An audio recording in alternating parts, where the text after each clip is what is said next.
আজ তো ঘুম থেকে উঠে আমার মুডটা ফ্রেশ হয়ে গেছে, কারণ আজকে ঘুম থেকে উঠে দেখি উঠোনটা আর কাদা ছ্যাঁচড়ে ভাবটা নেই।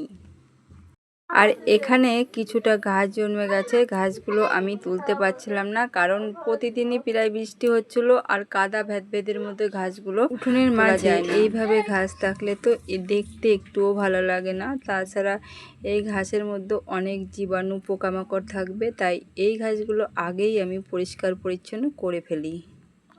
দেখো আমাদের বাড়ির সামনেটা কত সুন্দর একটা পরিবেশ, আমার খুব ভালো লাগে। সামনে কিন্তু ওইটা ধানের ক্ষেত, আর যখন সবুজে সবুজে ভরে উঠবে মনটা আরও সুন্দর প্রফুল্ল হয়ে থাকবে।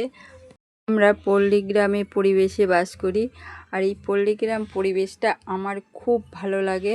কলকারখানার ধোঁয়া আর বাস গাড়ির শব্দ, এগুলো আমার কিছুই ভালো লাগে না শহরের।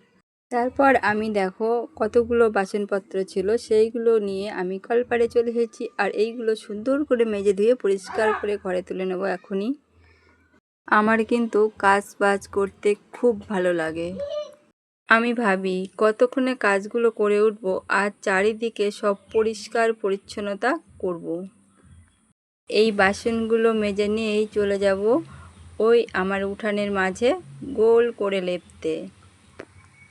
এখনকার দিনে উঠানের মাঝখানে এইভাবে গোল করে লেপতে আর কাউকেই সেইভাবে দেখি না, তবে আমি আমার মা কাকিমার আমলে দেখে এসেছি বলে আমি প্রতিদিন সকালে এইভাবেই গোল করে উঠানের মাঝখানে লেপি। দেখো সকালে এই জমিটা খালি দেখেছিলে, আজ দেখো এখনই রোয়ানো হচ্ছে, আর কিছুদিন পর সবুজে সবুজে ভরে যাবে।